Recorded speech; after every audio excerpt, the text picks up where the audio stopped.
Hello and welcome back. And yes, it's a data news of the week, the video where we go through all the little bits and bobs of news on data that I couldn't put into other videos this week into one nice bite-sized chunk. First story up this week is going to be the story about the latest quarter report, Q2 2021, from Seagate and WD. And there has been some interesting stats from that coming over from Tom's Hardware, an article there that links to some stats that came over from Trend Focus. We can see that the numbers of hard drives that have been sold in that quarter have gone up. Even though everyone's talking about how hard drives are dying out and SSDs are pretty much becoming the de facto, it really doesn't seem to be the case outside of home use. Obviously, numbers have gone down on hard drive utilization there, unsurprisingly, as more and more people are taking advantage of SSDs in their own base PC systems. And although that has started to drop, predictably, in every other regard, they seem to have gone up. And that's because enterprise use and data center use and things like Chia and stuff like that, all of these things have pushed up hard drive sales quite substantially, with Seagate knocking out in that quarter 28.17 million hard drives and WD knocking out 25.4 million hard drives. So on the face of it, Seagate are clearly winning there. But when you look at growth quarter on quarter, Seagate are up 2.3% and WD have gone up 9.2%. They are closing that gap just a little by a little. And on top of that, they have been doing larger average terabytes per order. So the larger hard drives there on WD overall on the average in that quarter, which is very, very important, because hard drives, one of the biggest selling points, of course, is their capacity and the price per capacity there for cold, warm and archival storage in general. And therefore, the larger capacity is really where the money and the turnover is for that return business as well.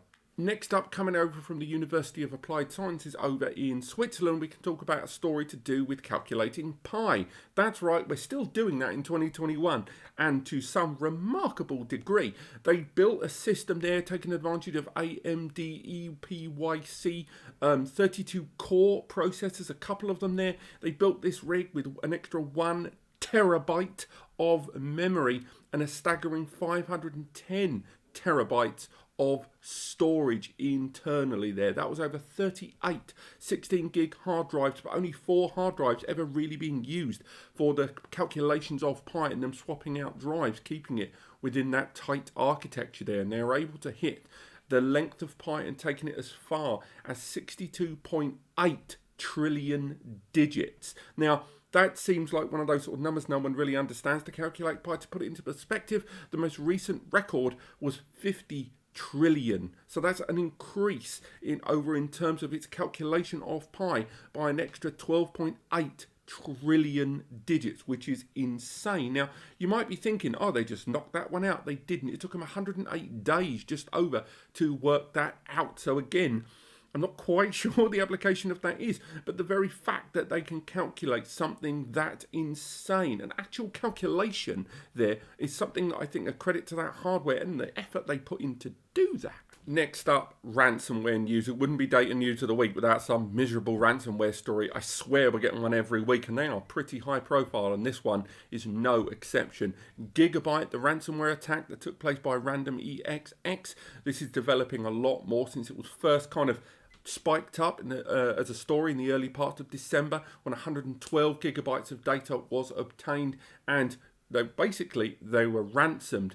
Gigabyte, they were just told, pay us or we're going to leak it. And of course, it looks like they didn't take the bait on that. And with that, 7 gig of data was leaked on RandomExX's website, posted for anyone to look at. It's got confidential information and basically general company information from AMD and Intel, and of course, Gigabyte employees and stuff as well. Nothing too personal at the moment, but you think 7 gigabyte of 112 gigabyte there, just as bait, just to let them know they have this information. And again, a lot of this is internal company information, you know, emails back and forth and stuff like that, which does make you wonder what else is going to be in that and how these giant companies are still under attack for things like ransomware. We accept as home users that we can only be so far ahead of huge kind of massive attacks there from ransom groups, but the fact that Gigabyte were taken down on this one is just another example of how just no one is bulletproof in these situations. And finally, moving it away from the corporate and unfortunately onto the personal that could affect a lot of people watching this video,